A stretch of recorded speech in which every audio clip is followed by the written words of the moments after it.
우리 오늘 수요 예배 마태와 시몬이라는 제목으로 오늘 하나님의 말씀을 함께 나누겠습니다. 우리 앞뒤 좌우에 계신 분들과 이렇게 한번 인사해 보면 좋겠습니다. 사랑하며 섬기겠습니다. 이렇게 한번 인사해 볼까요?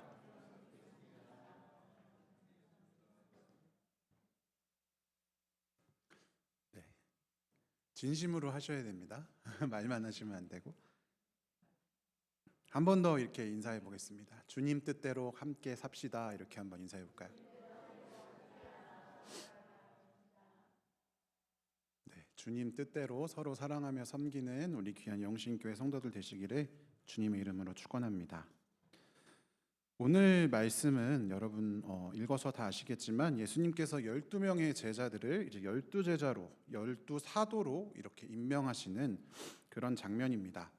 복음서마다 각 제자들을 부르는 방식도 조금씩 다르게 나타나고 또 상황도 조금 다른데요. 특별히 오늘 마가복음은 이 12제자를 부르시는 본문을 이렇게 시작합니다. 오늘 본문 3장 13절을 세 번역으로 살펴보면요. 예수님께서 산에 올라가셨다. 그리고 거기에서 원하시는 사람들을 부르셨다. 이렇게 기록되어 있습니다. 예수님께서는 산에 올라가셨습니다. 이 누가복음에도 똑같이 제자들을 부르는 장면이 나오는데 그 평행 본문을 보면 예수님께서 밤이 새도록 하나님께 기도하셨다 이렇게 기록이 되어 있습니다. 그러니까 예수님께서 그냥 산에 산책하러 뒷산에 올라가신 게 아니라 아주 중요한 결정을 앞두고 하나님께 밤새 기도하셨고 그 이후에 이제 제자들을 부르신 것이죠. 그 기도의 밤이 지나고 날이 밝아서 예수님께서 사람들을 부르실 때 우리가 놓치지 말아야 할 아주 중요한 표현이 있습니다. 성경은요, 예수님께서 원하시는 사람들을 부르셨다 이렇게 기록이 되어 있습니다. 이 번역 말고 새 한글을 보면요, 자기 뜻에 딱 맞는 사람들을 부르셨다 이렇게 기록을 하고 있습니다.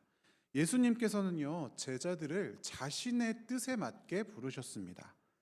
여러분, 우리가 잘 아는 베드로, 안드레, 빌립 이런 사람들을 처음 예수님이 부르실 때 그 장면에서도 항상 어떻게 묘사합니까? 예수님이 제자들의 의사나 제자들의 상황과는 상관없이 가가지고 너 나를 따라오너라, 나를 따르라 이렇게 말씀하니까 제자들이 뒤를 따르는 거잖아요.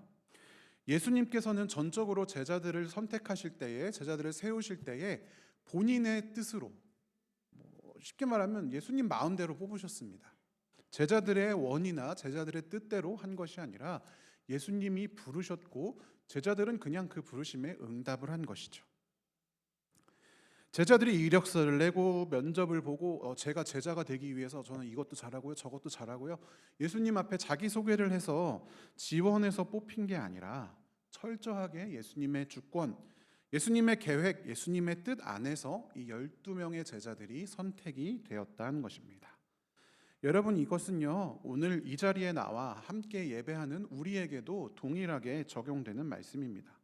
우리는 우리 뜻대로 영신교회에 내가 가서 내 발로 등록한 것 같고 여기에 다니기로 내가 결정한 것 같고 또 내가 이곳에서 이걸 선택한 것 같지만 사실은 주님께서 주님의 뜻에 맞도록 우리를 이 자리로 부르셨습니다.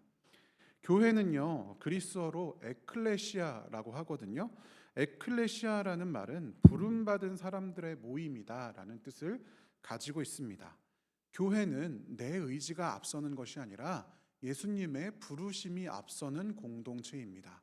주님의 부르심이 있었기에 우리가 교회로 모일 수가 있었고요. 그 부름받은 사람들의 모임이 바로 교회라는 것입니다. 여러분, 그렇다면 성경에서 제일 먼저 예수님의 뜻대로 부름심을 받은 사람들이 바로 오늘 본문에 나오는 12제자들입니다. 그 전까지는 예수님이 한 번도 누굴 부르신 적이 없는데 가장 먼저 최초로 이 12명을 예수님이 자신의 원에서 자신의 뜻대로 부르셨기 때문이죠. 그러니까 12제자들은 교회의 원형이라고 볼 수도 있고요.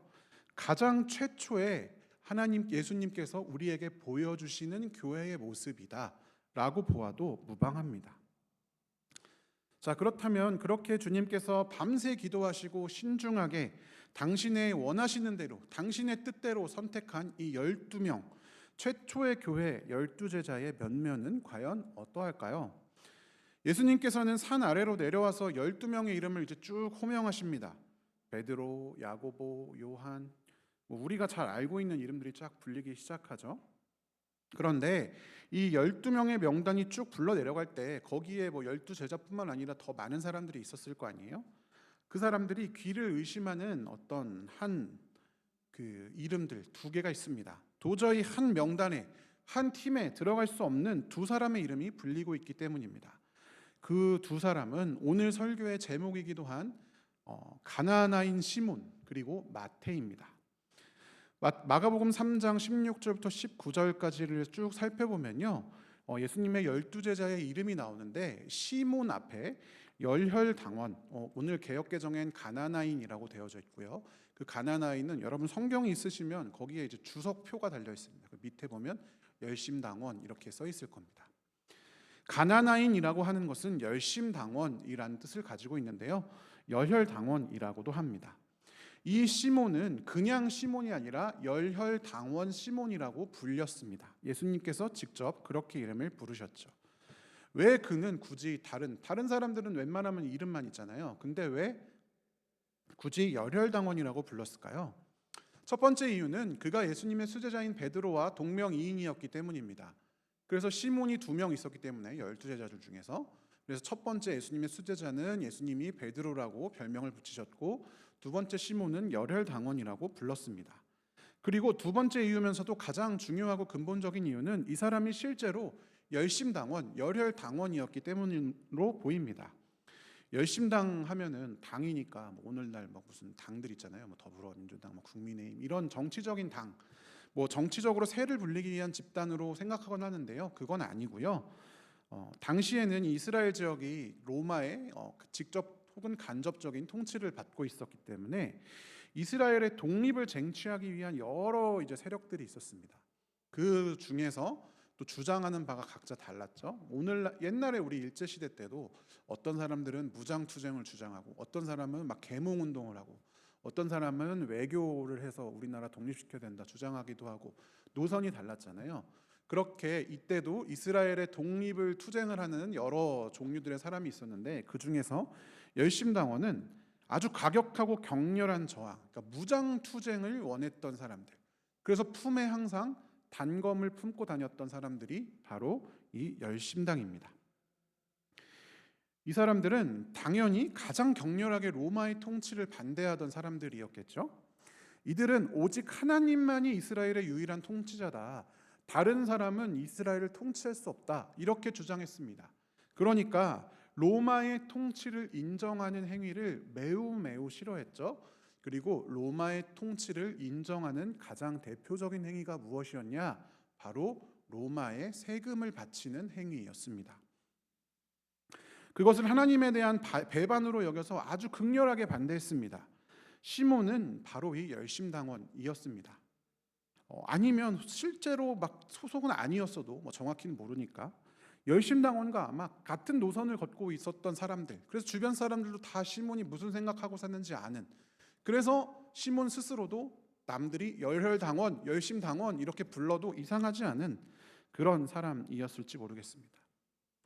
그런데요, 그 명단에 다른 한쪽에 누가 있냐? 바로 마태가 있습니다. 이 마가복음 3장에는 마태에 대한 특별한 설명이 없지만 12제자의 명단을 실은 마태복음 10장에서는 마태에 대해서 다른 표현이 등장합니다. 마태복음 10장의 4절에 보면 12제자의 명단에서 마태를 뭐라고 가리키냐? 세리라고 말하고 있습니다. 마태는 세리였습니다. 유대 사회에서 세리가 어떤 취급을 받았는가? 이 세리는 로마 정부의 앞잡이였습니다. 동족들의 고혈을 짜내서 로마에 바치고 그걸 통해서 자신들의 배를 불렸던 사람들. 우리가 잘 아는 대표적인 세리가 삭개오잖아요. 삭개오는 그렇게 자신은 배를 불렸지만 동족들한테는 무시받는 삶을 살았기 때문에 삭개오가 예수님을 보고 싶어도 아무도 뭐 키 작으니까 양보해 줄 법도 한데 아무도 삭개오에게 자리를 내주지 않아서 삭개오는 나무 위로 올라가잖아요. 그러니까 세리는 그만큼 무시당하는 사람들. 열심당원은 시몬의 입장에서 보면 마태는 어떤 사람입니까? 원수입니다. 원수. 민족의 반역자, 매국노. 일제강점기로 치면 독립군과 친일파. 전혀 섞일 수 없는, 전혀 한자리에 있을 수 없는 이 두 명의 이름이 12제자의 명단에 한 명씩 올라가 있었다라는 것입니다. 여러분, 우리가 그 당시에 그 자리에 있었다라고 한번 상상해 보십시오. 예수님께서 이름을 딱 부르는데 시몬, 열혈당원 시몬 하니까 열혈당원 시몬이 딱 나옵니다. 마태 하니까 세리 마태가 딱 나옵니다. 시몬의 표정이 어떻겠습니까? 굳어지지 않았을까요? 주먹을 꽉 쥐고 지금 이게 말이 되나? 세리 마태가 이 하나님 나라를 세우는 예수님 밑에 12제자라니, 예수님 지금 제정신입니까? 저런 더러운 매국노와 제가 어떻게 동급입니까? 어떻게 저런 인간과 함께 하나님 나라를 논할 수 있겠습니까? 저라면 그렇게 생각했을 것 같아요. 여러분, 마태는 또 어떻겠습니까? 아까 말씀드렸죠? 열심당원은 항상 칼을 갖고 다녔다고. 그 시몬이 그때도 칼 갖고 있었을 거 아니에요. 칼 보면서 야, 저거 틀리면 나 찌르는 거 아니야? 야, 여기서 쟤랑 3년 동안, 3년인지 몰랐죠? 그때는 예수님이랑 계속 같이 살아야 되는데 저 밤에 쥐도새도 모르게 죽는 거 아니야? 이런 생각하지 않았을까요? 저라면 충분히 그런 생각을 했을 것 같습니다. 이것이요, 예수님이 세우신 최초의 교회의 모습입니다. 물과 기름처럼 도저히 섞일 수 없는 극과 극의 사람들이 예수님의 부르심이라는 이유 하나만으로 한자리에 모여 있었습니다. 왜 그러셨을까요? 예수님이 굳이 왜 그런 일을 감수하셔야 했을까요? 그냥 각 극단에 있는 두 사람은 빼고 다른 사람 2명 뽑아도 되잖아요. 어차피 예수님 일하는 건데, 하나님 일하는 건데.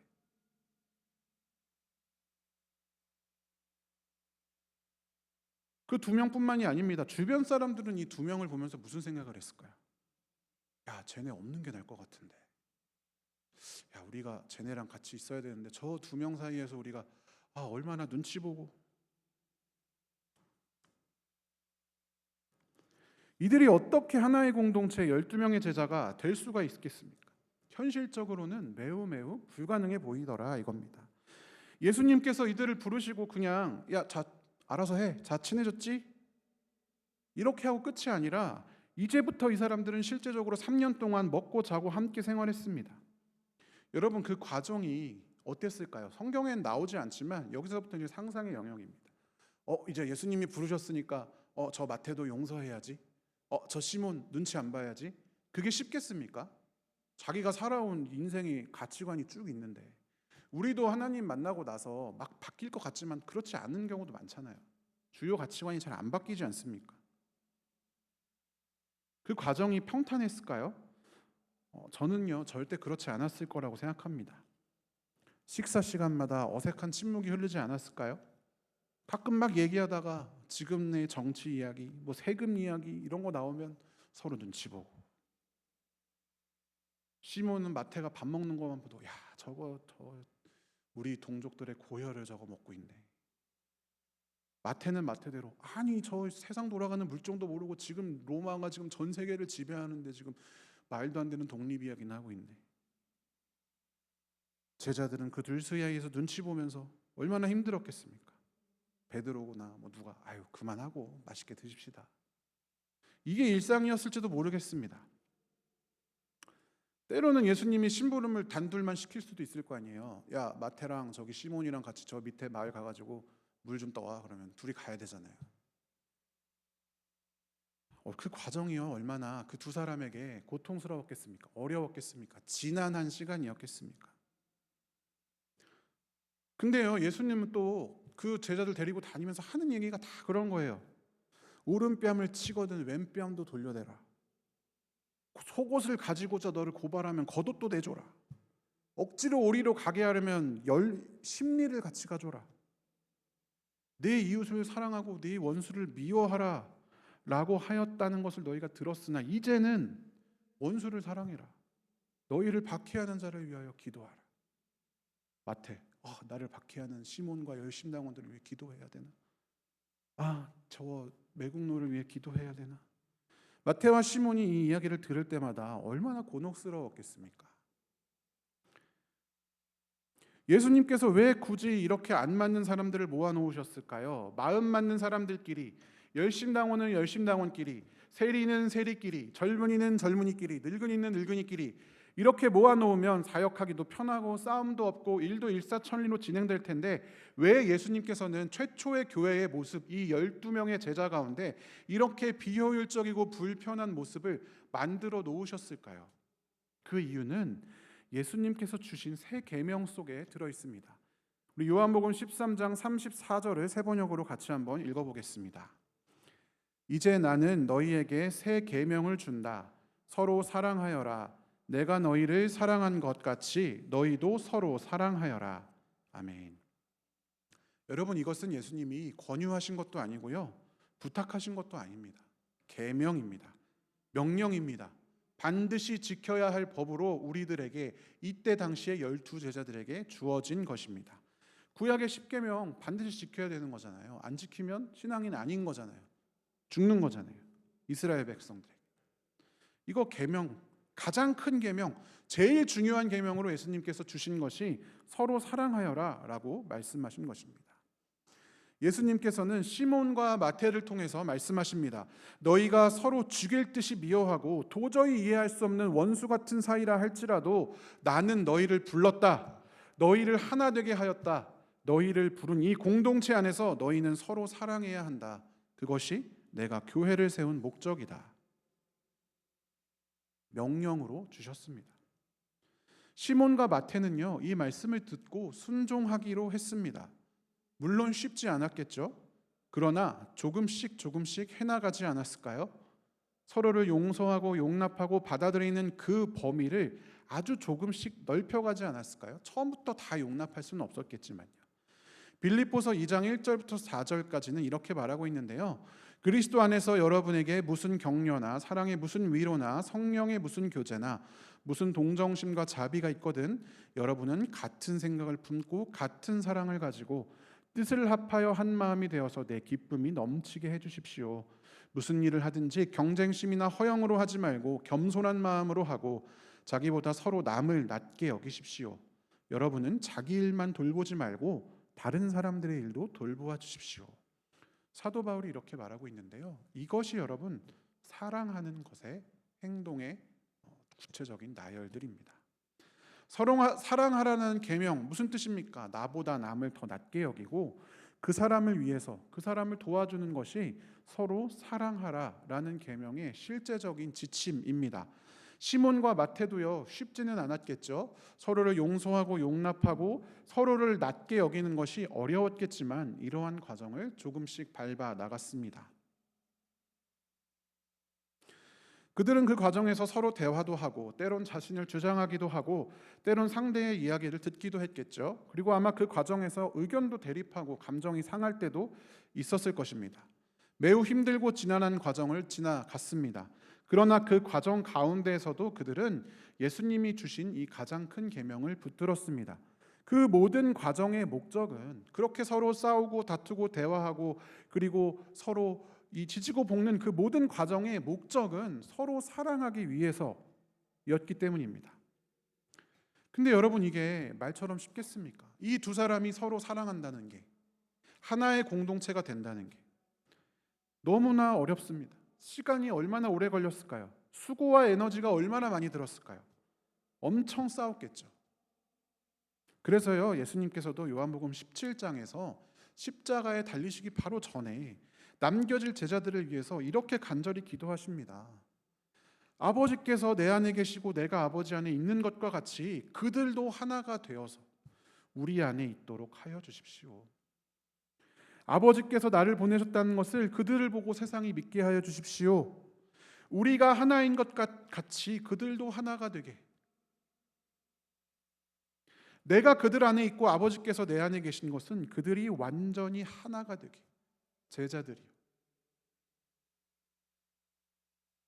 아버지 안에 있는 것과 같이 하나가 되도록. 아버지 안에 있는 거 뭡니까? 삼위일체를 말하는 거잖아요. 하나님이 삼위일체로 존재하듯이 그 공동체 안에 우리도 그 삼위일체의 모습처럼 서로 하나가 되도록 완전히 하나가 되어 사랑하도록. 그래서 세상이 우리가 서로 사랑하는 모습을 보고 그 사랑의 근원이신 그 사랑의 원형이신 하나님을 알도록 예수님께서 십자가 앞에서 중보하셨습니다. 유언처럼 그리고요, 예수님께서는 십자가에서 돌아가시고 부활하신 후에 승천하시면서 바로 이 일을 위해서 성령님 보혜사를 보내주셨습니다. 우리에게는 그래서 성령이 필요합니다. 성령이 임하시면 막힌 담이 허물어집니다. 성령은 소통의 영입니다. 초대교회가요, 그토록 뜨겁게 하나 될 수 있었던 비결은 그 사람들이 인격적으로 훌륭하고 신앙적으로 위대해서가 아니라 성령이 충만했기 때문입니다. 성령의 능력이 그들을 덮었기 때문입니다. 가끔씩 보면 초대교회로 돌아가면 좋겠다 이런 생각을 할 때가 있죠. 이런 이야기를 할 때가 있는데 이 초대교회에서 일어난 일에만 자꾸 우리가 집중합니다. 그러다 보니까 물건을 서로 나눠 쓰고, 그리고 뭐 서로 사랑하고 밥을 먹고, 이제 이런 것들, 단순히 초대교회의 어떤 외형적인 모습을 흉내내려고 하는 경우가 있는데요, 중요한 것은요, 흉내가 아닙니다. 여러분, 지금 당장 제일 아끼는 거 팔아서 교인들에게 나눠주라고 하면 나눠주실 수 있으세요? 없잖아요. 저도 없어요. 제가 가장 아끼는 거, 저희 집 보증금 빼가지고 제가 여러분들께 한우를 대접하겠습니다. 못합니다. 이 중요한 것은요, 흉내가 아니라 그 안에 무엇이 들어있는가, 그리고 그것이 오늘날에 어떻게 재현될 수 있는가, 우리가 고민해야 한다는 거죠. 초대교회가 가지고 있었던 핵심은 무엇이냐? 성령의 충만으로 인한 소통입니다. 다른 사람을 자기처럼 여기고 자기 것을 나누어 줄 수 있는 그 마음이 마음 가운데 있었습니다. 매일 함께 모여서 서로를 위해 기도할 수 있었던 원동력은 교회를 시작하신 분 성령이 주신 능력 때문이었습니다. 사랑하는 성도 여러분, 교회는요, 일을 하기 위해서, 어떤 목표를 달성하기 위해서 모인 사람들이 아닙니다. 우리의 목적은 단 하나입니다. 서로 사랑하는 것. 우리 옆에 있는 사람이 우리의 목적입니다. 옆에 있는 사람이 목적입니다. 이렇게 한번 인사해 볼까요? 당신이 제 목적입니다.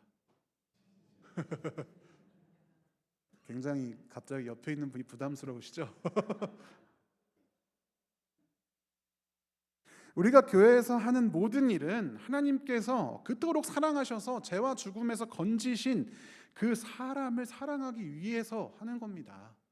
그래서 우리가 서로 사랑하는 모습을 보고 교회에 찾아오는 사람들이 생명이 살아나고, 교회 밖에 있는 사람들이 우리가 서로 사랑하는 모습을 보고, 야, 저 사랑의 가운데는 뭐가 있나 궁금해서 오는 거예요. 그럼 그 가운데 삼위일체 하나님이 계신 거죠.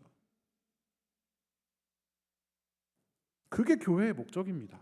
우리의 신앙이 높아지기 위해서 그런 거는 이제 다른 종교에서 하는 거잖아요. 수행해가지고 어느 경지에 올라가는 거. 교회는 그런 곳이 아닙니다. 결국 남아야 하는 것은요, 사람입니다. 일을 하기 위해서 부름받지 않았습니다. 제자들은 일을 하기 위해서 부름받지 않았어요. 서로 사랑하기 위해서. 그래서 시몬과 마태를 같이 부르신 겁니다. 서로 사랑하면서요, 이 세상을 지나가서 순례하면서 마침내 우리의 본향 하나님 나라에 이르도록 우리는 부름받은 것입니다. 그것을 위해서 예수님께서는 십자가 고난을 앞두고 자신의 고난이 덜해지기를 위해 기도한 것이 아니라 제자들이 하나 되기를 간절히 기도하셨습니다. 지금도 하나님 우편에서 그렇게 기도하고 계십니다. 그리고 성령님께서는 그것을 위해서 오늘도 우리 가운데 역사하시고요, 하나님께서 이 모든 것을 주관하고 계십니다. 성삼위 하나님께서 부름받은 교회를 위해서 오늘도 일하고 계십니다. 사랑하는 성도 여러분, 이 성경에 기록된 말씀을 하나님의 말씀으로 믿으십니까? 여러분, 그렇다면 그 말씀 그대로 예수님께서 사랑 그 자체이심을 믿으십니까? 우리 교회의 머리 되시는 분이 예수님이심을 믿으십니까? 교회는 예수라는 반석 위에 세워졌음을 믿으십니까? 성도 여러분, 우리가 그렇게 믿음으로 아멘으로 고백한 그 교회의 시작점에서 양 끝단의 두 사람 시몬과 마태를 부르셨습니다. 그것은 예수님께서 세우신 교회는 그런 곳이다라는 선언입니다. 다른 어떤 목적도 아니라 사랑 그 자체로 열어가는 공동체가 교회임을 예수님께서는 말씀하여 주십니다. 그것이 초대교회입니다. 억지로 남의 것을 빼앗아서 공평함을 추구하여 나눠 먹는 것이 초대교회가 아니라 그건 공산주의잖아요. 사랑 자체로 열어가고 사랑 자체로 끝나는 곳이 바로 교회 공동체입니다. 사랑하는 성도 여러분, 우리가 서로 사랑하기 위해 불편함을 기꺼이 감당할 줄 아는 그런 교회가 되기를 주님의 이름으로 축원합니다. 그 과정에서요, 때론 이 시몬과 마태가 그렇게 어려운 과정을 거쳤던 것처럼 갈등이 생기겠죠. 생채기가 날 것입니다. 아주 지난한 과정들을 거치게 될지도 모르겠습니다. 그런데 우리가 잊지 말아야 할 것은 그 목적은, 그런 과정을 거치는 목적은 서로 사랑하기 위한 것임을 기억해야 합니다. 우리가 가끔씩 더 좋은 것, 더 나은 것, 더 올바른 것을 찾으려 애쓰다 보면 가장 중요한 것을 놓치기 마련입니다. 우리가 왜 존재하는가? 교회는 왜 존재하는가? 교회는 어떤 곳인가에 대한 우리가 그 질문과 그 분명한 대답을 갖고 있지 않으면요, 놓치기가 쉽습니다. 우리는 우리 뜻대로 모인 공동체가 아닙니다. 예수님께서 자신의 뜻대로 부르셔서 모인 공동체입니다. 그리고 그분께서 우리를 교회로 모으신 이유는 서로 사랑하라고 부르셨습니다. 우리가 교회에서 앞으로도 계속해서 우리가 세상 떠날 때까지 교회 생활을 쭉 하면서 지속적으로 갈등하고 토론도 하고 제안도 하고 분노도 하고 좌절도 하고 눈물 흘리기도 하고 기쁘기도 하고 지지고 볶는 모든 과정의 끝에는 서로 사랑하라 부르신 예수님의 그 부르심의 자리에 다다라야 합니다. 그것이 우리의 목적입니다. 어느 교회나 마찬가지입니다. 시몬과 마태가 여러 시행착오들을 거치면서도 마침내 성령의 충만함을 통해서 초대교회에 거기엔 시몬도 있고 마태도 있었을 거잖아요. 서로 사랑하고 자기 것을 막 내어주는, 그리고 시몬과 마태 둘 다 주의 부르심에 따라서 복음을 전하다가 알려지기로는 순교의 자리에 둘 다 이르렀다. 우리도 이런 과정들을 통해서 성령의 충만함을 구하고 초대교회처럼 서로 사랑하는 자리로 이르기를 간절히 축원합니다. 이 시간 성도 여러분께 간절히 권면합니다. 성령의 인도를 구하십시오. 우리에게 성령의 충만이 있어야 합니다. 그래야 서로 사랑할 수 있습니다. 그래야 막힌 담을 허물 수 있습니다. 그래야 우리가 올바른 목적을 향해 갈 수가 있습니다. 그런데 여러분, 마찬가지로 어렵잖아요. 내가 싫은 사람, 저도 그렇습니다. 저도 제가 제일 이해가 안 되는, 교회 안에서 이해가 안 되는 사람이 있는데, 혹시나 여기 그런 분이 계실까 걱정이지만, 저는 예전에 이제 페이스북 이렇게 SNS 하다가 보니까 지구가 평평하다라고 주장하는 사람들이 있더라고요. 그래서 거기 들어가 보니까 기독교 말씀이 막 많이 써져 있는 친구들이 많더라고요. 저는 그걸 보면서, 야, 이 지구가 평평하다고 하는 사람이랑 어떻게 대화를 할 수 있지? 너무 이 핸드폰 내비게이션만 켜도 지구가 둥근 증거가 나오는데 그 내비게이션이 지구가 둥글지 않으면 작동할 수 없는 거잖아요. 근데 이제 내가 그런 거 상상해 보는 거죠. 교회 안에 지구가 평평하다고 주장하는 사람이 있으면 내가 어떻게 대화를 해야 될까? 근데 또 재밌는 게 책 중에 지구 평평한 사람들과 대화하는 법 이런 책도 있더라고요. 어렵잖아요. 기도하려고 하면 저도 뭐 교회 다닐 때 어렸을 때도 지금도 그렇고 미워하고 나랑 안 맞는 사람이 있잖아요. 기도하려고 하면 기도가 안 됩니다. 되면은 하지, 안 되니까 안 하는 거 아니에요. 마음은 원이지만 실제로는 안 되잖아요. 근데요, 저도 대학 나와가지고 이제 목사로 부르심 받기 전에, 부르심 받을 거 물론 이제 얘가 좀 다르지만 부르심 받으려고 막 고민할 때 싫었습니다. 기도하면요, 아, 목회를 해야 되나? 기도하면 어떤 일인지 아세요? 마음에 너무나 강력한 거부 반응이 있었어요. 안 되지, 난 그렇게 못 살아. 나는 그 삶을 살 수 없어. 강력한 거부 반응이 있었어요. 그래서 그냥 한 번 기도하고 안 하고, 또 1년 지나서 한 번 기도하고 안 하고, 그게 3년이 지났어요. 어떤 목사님한테 제가 상담을 했더니 목사님이 그러시더라고요. 야, 만약에 그게 하나님의 뜻이면 이렇게 기도할 때 사탄이 가만두겠냐? 당연히 방해할 거 아니겠냐? 정해놓고 해라. 딱 정해놓고, 예를 들어서 뭐 30일이면 30일 딱 정해놓고 기도해라. 그래서 그 30일 지나고도 아니면 아닌 거다. 너가 하나님께 그렇게 약속하고 기도해라. 좋든 싫든 나의 상황에 흔들리기가 싫어가지고요, 저도 일단 정해놓고 기도하기 시작했어요.